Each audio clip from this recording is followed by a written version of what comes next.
우린 지난주부터 2주간 선교 주일로 섬기고 있습니다. 귀한 선교사님들의 평생에 걸친 사역을 우리가 너무나 짧게 들어서 아쉽긴 하지만 우리가 앞으로도 더 들을 것을 기대하면서 우리 귀한 말씀들을 듣고자 합니다. 주의 복음을 전하는 사역을 말과 문화가 다른 곳에서 전하시는 분들의 이야기 조금 더 집중해서 보는 기간입니다. 주의 복음을 왜 전하여야 하는지, 그리고 전하는 자들은 어떠한 자들이어야 하는지, 좋은 종균이 되어라는 주제로 지난주 우리 담임 목사님의 설교를 통해서 들었습니다. 오늘은 이 주의 복음을 들은 자들, 이 들은 자들의 수많은 변화들 중에 하나를 알고자 합니다. 오늘 본문인 누가복음 16장에서 예수님께서 비유로 하신 말씀 속에 아주 극과 극의 사람이 둘이 나옵니다. 한 부자와 거지 나사로. 이 타이틀만 보더라도 누가 주인공인지 알겠죠? 한 부자, 이름이 거론되지 않은 부자. 거지 나사로, 이름이 거론되는 나사로. 어떤 글을 읽더라도 이름이 나온다는 것은 중요한 인물이라는 것입니다. 부자는 그냥 별거 아닌 그냥 한 부자로 이름이 거론되지 않고 거론되고 있습니다. 어느 시대건 어느 사회건 이 둘의 간격을 줄이는 것이 숙제일 것 같습니다. 어떤 왕도 어떤 정치가도 이 부자와 거지 이 간격을 줄여서 다들 행복한 사회를 만들고 싶어 하죠. 제가 예수를 믿고 성경을 읽으면서 이 본문을 처음 접했을 때 제가 중학교 시절, 저는 고등학교 때부터 교회를 다녔거든요. 중학교 시절에 저의 은사님이 수업 시간에 너무 지루하니까 재미있게 이제 수업 시간을 원활하게 해서 해준 이야기가 있습니다. 그게 문득 생각나더라고요. 그 이야기를 잠깐 들려주고자 합니다. 중학교 때 선생님이 이런 말을 하셨습니다. 인생에는 4가지 인생이 있다. 뭐 더 세분할 수 있지만 크게 4가지가 있다. 그것을 내가 사자성어로 줄여서 말해줄게. 이렇게 하신 얘기였습니다. 그러면서 그때 중학생인 우리들에게 그 사자성어를 통해서 4가지 인생을 이야기한 이유는 어떤 인생을 살고 싶고 어떻게 살아갈 건지에 대한 질문들을 너희가 이제는 사춘기를 겪으면서 할 거고 그에 대한 답을 짧은 이야기와 또 기억하기 쉽게 사자성어로 이야기해 주신 것입니다. 첫 번째 사자성어입니다. 누구나 살고 싶은 인생을 그 선생님은 사자성어로 금상첨화라고 했습니다. 시작부터 복된 환경에서 자라면서 나중에도 그 복됨을 계속 누리는 인생, 금상첨화. 지금 시대에서는 금상첨화라고 하는 것보다 금수저, 은수저 이렇게 얘기하는 게 더 이해하기 편할 것 같습니다. 둘째, 금상첨화만큼의 인생은 최상의 인생은 아니지만 그래도 나름 만족할 수 있는 인생, 그것을 사자성어로 구사일생이라고 했습니다. 힘들게 하지만 나중은 좋은 인생. 성경에 욥기 8장 7절 잘 아시죠? 내 시작은 미약하였으나 내 나중은 심히 창대하리라. 이런 뜻인 것 같습니다. 또 세 번째, 시작은 좋은데 끝이 좋지 못한 사람. 어떤 사람은 지금 이 자리에서 그 사자성어겠구나 하는 분도 있겠습니다. 용두사미, 시작은 좋은데 끝이 너무나 아무렇지 않은. 이 이야기는 왜 해주냐면 끝까지 포기 말라고 우리 중학생인 저에게 말라는 뜻으로 또 이 사자성어를 얘기했고요. 네 번째로 마지막으로 최악의 인생이며 생각하기도 싫은 인생을 사자성어로 설상가상 이렇게 이야기했습니다. 그래서 이 이야기는 너희들이 설상가상의 인생이 아니라 처음부터 포기하면은 나중 당연히 어떻게 되지도 못한다. 처음부터 포기하지 말고 잘 살아라. 중학생인 우리들에게 이 사자성어를 말하면서 이야기한 이유는 너희들의 지금의 환경이 만족스럽지 못하고 금상첨화의 사람처럼 주위의 어떤 친구들처럼 좋은 환경이 아닐지라도 지금부터 열심히 공부하고 열심히 살다 보면은 구사일생처럼 나중에 좋은 인생을 살 수 있을 거라 이렇게 우리에게 충고와 함께 인생 선배로서 선생님이 이야기해 주신 것입니다. 근데 제가 이 중학교 때 들은 이야기를 오늘 본문의 얘기를 들으면서 왜 떠올랐느냐? 오늘 누가복음의 말씀에서 제가 예수를 믿고 처음 볼 때 거지 나사로는 이 사자성어를 비유해서 본다면 부사일생의 삶이었네. 이 부자는 용두사미의 삶이었네. 나는 어떤 삶이 될까? 어떻게 살아야 될까? 이 성경을 통해서. 그런데 이 거지 나사로도 아니고요. 한 부자도 아니었습니다. 제가 살고 싶은 삶은 고등학교 때였는데요. 누구든 마찬가지지만 금상첨화의 삶을 살고 싶죠. 이제 내가 예수를 믿어서 너무나 좋은데 예수를 믿는 가운데 나중도 좋길 바라서 이 땅에서는 부자처럼 살고 저 천국에 갈 수 있는 나사로처럼 됐으면 좋겠다. 근데 성경에 그렇게 표현이 안 돼 있지 않습니까?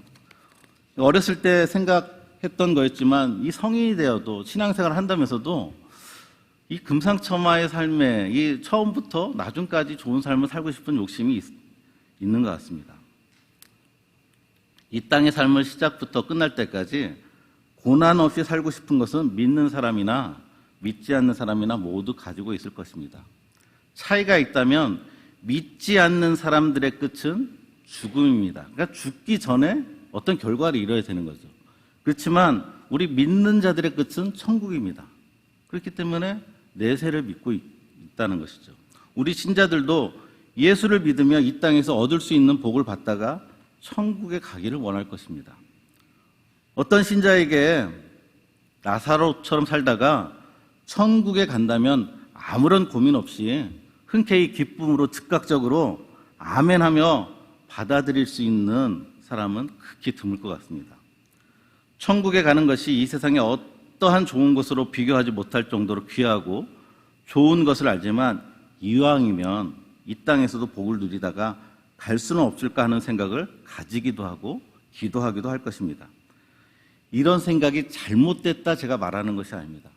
당연하다는 것입니다. 인간이 아무려면 처음 보는데 아까 제가 어린 마음에 읽으면서도 웬만하면 나도 부자처럼 살다가 나사로처럼 구원받았으면 좋겠다. 어린 마음에 그러는데 누구나 그렇죠.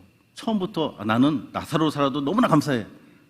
처음부터 그런 신앙을 가진 사람이 누가 있겠습니까? 이 땅의 삶이 전부라고 생각하는 인생의 끝이라고 여기는 사람들에게는 이것이 더 강하죠. 그래서 어떻게든 끝이 좋기를 바라면서 가진 각색의 방법을 쓰는 것입니다. 그러나 적어도 이 자리에 계신 분들 중에 끝이 좋지 못한, 즉 천국에 못 가는 인생이 없기에 끝이 좋지 않은 사자성어인 용두삼이나 설상가상의 삶을 사는 분은 여기에 없을 것입니다.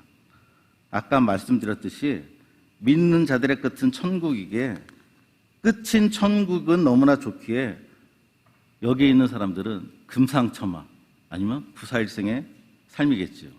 이미 하나님께 붙잡힌 삶이기 때문입니다. 한번 여러분이 천국에 있다고 상상해 보십시오. 그래서 이 땅에서 살았던 삶을 되돌아보면서 평가했을 때 여러분들은 어떻게 평가하시겠습니까? 나는 이 땅에서 금상첨화의 삶을 살았구나. 아니면 나는 부사일생으로 천국에 갔구나. 어떻게 자기 자신을 평가하시겠습니까? 저는 둘 다라고 생각합니다.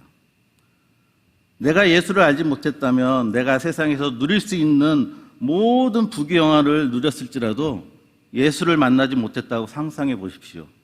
상상하기 싫으실 것입니다. 내가 어떻게 예수를 알고 믿었는지 너무나 신기하다면서 고백하면서 나의 삶은 진짜 구사일생이었구나 고백할 것입니다. 그러면서 주위에 있는 어떤 신자들, 어떤 성도들을 보면서 똑같이 믿는데 저 사람은 너무나 세상의 복을 누리면서 사네. 이왕이면 나도 이런 복을 누렸으면 좋겠는데 그렇게 부러워할까요? 한번 생각해 보십시오. 부러워할 순간도 있을 것입니다. 그렇지만 우리가 예수를 인격적으로 만나고 너무나 감사하고 이 천국이 나한테 주어졌다는 것을, 새로운 새 생명이 태어났다는 것을 느꼈을 때 주위에 어떤 누가 부럽습니까? 아무도 안 부럽습니다. 부럽다고 옆에서 속닥속닥거리는 사단이 있을 뿐이죠. 이런 감사가 터져나오면서 왜 저 신자처럼 세상의 복도 누리다 천국에 들어가게 하여 주시지 않고 차별하냐고 투정하지 않을 것입니다. 은혜와 감사 속에 나의 모든 삶의 시간과 상황들은 예수를 만나는데 최고 최선의 시간이었음을, 인생이었음을 깨닫게 된다면 이 땅의 모든 시간 속의 삶이 고난의 연속이어도 고통의 연속이어도 아픔의 연속이어도 그것들조차 구원을 이루는 나의 구원이 주어진데 금상첨화의 삶이었다고 고백하게 된다는 것입니다. 우리는 선교지에 있는 예수를 모르는 자들에게 예수를 알려주려고 합니다. 또한 그들의 배고픔과 질병, 사회적 고통 속에 있는 것을 참으로 안타까워합니다. 그래서 선교는 복음의 전함과 함께 여러 방면에 도움을 수반하게 되는 것입니다. 그런데 그 선교지의 어떤 이방인이 예수를 영접했을 때 하나님께 따질까요? 하나님 이왕이면 저 선교사님의 나라처럼 부자인 나라에서 태어나서 이 배고픔과 아픔을 덜 경험하면서 예수를 믿게 하여 주시지, 왜 이렇게 힘든 나라에 태어나서 죽을 때까지 고생하다가 마지막에 예수를 알고 구원해 주셨냐고 따질까요? 그러지 않을 것입니다. 예수를 진정 영접한 자라면 자기가 살아왔던 환경을 저주하기는커녕 예수를 알게 하여 준 최고의 환경이었음을 고백한다는 것입니다. 반대로 오늘 누가복음의 말씀 속에서 부자는 저 지옥에서 이 땅에서의 부한 삶에 대해서 조금이라도 만족하면서 지옥에서 보낼까요? 그래, 난 설상가상보단 나아. 그래도 세상에서 좀 살아봤잖니, 누려봤잖니 하면서 그 지옥에서 그래도 조금이라도 알량한 자존심이 있는 걸까요? 아닐 것입니다. 이 땅에서 누렸던 부한 삶이 예수를 알게 하는데, 복음을 알게 하는데 방해거리가 됐다고 생각되어지게 그 삶을 저주할 것입니다. 우리의 선교는 이방 민족에게 구사일생의 삶만 전해주는 것이 아닙니다. 예수를 아는 순간 그들의 모든 삶이 예수를 믿게 하는 것에 금상첨화였다는 것도 알려주는 것입니다. 그러한 금상첨화의 삶이 알게 된 이방 민족의 반응 중 하나를 이야기하면서 설교를 마치려 합니다. 과거에 제가 청년 시절에 목회를 하기 전에 교회에 중국의 지하교회에서 선교하시는 선교사님이 선교복으로 왔습니다. 그분의 선교복의 한 대목입니다. 선교사님이 이렇게 말씀하셨습니다.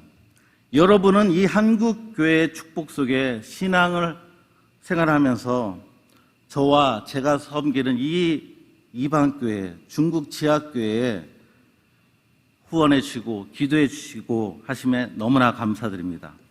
그리고 저도 제가 선교하는 교회와 현지에 있는 교인들과 함께 한국 교회를 위해서 기도합니다.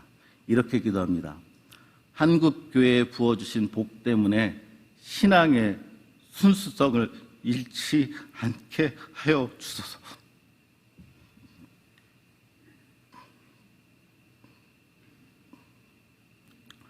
다시 한번 말씀드리겠습니다. 한국 교회에 부어주신 복 때문에 신앙의 순수성을 잃지 않게 하여 주소서. 이렇게 기도할 수 있는 이유는 무엇입니까?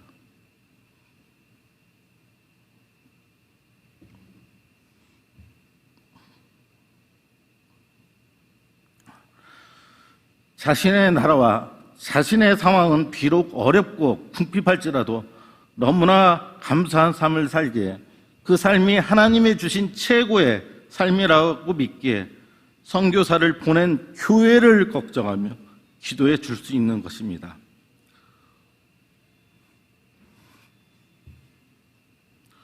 어떠한 상황에서도 감사의 삶을 산다면 그 삶이 금상첨화의 삶인 것을, 이 땅의 천국의 삶인 것을 우리는 고백할 수 있는 것입니다. 다 같이 이 말씀을 읽고 말씀을 마치겠습니다. 디모데전서 4장 4절과 5절입니다. 자막에 띄어질 것입니다. 우리 다 같이 찾으신 분도 있고 자막을 보시면서 읽겠습니다. 디모데전서 4장 4절과 5절입니다. 하나님께서 지으신 모든 것이 선함에 감사. 하나님의 말씀과 기도. 아멘. 감사하는 삶 속에 최고의 인생을 사시기를 주의 이름으로 축복합니다. 이후에는 하나님이 주신 최고의 삶을 살아오신 선교사 두 분의 이야기를 듣고자 합니다. 먼저 한선실 선교사님과 이어서 최관용 선교사님의 이야기를 우리가 듣겠습니다.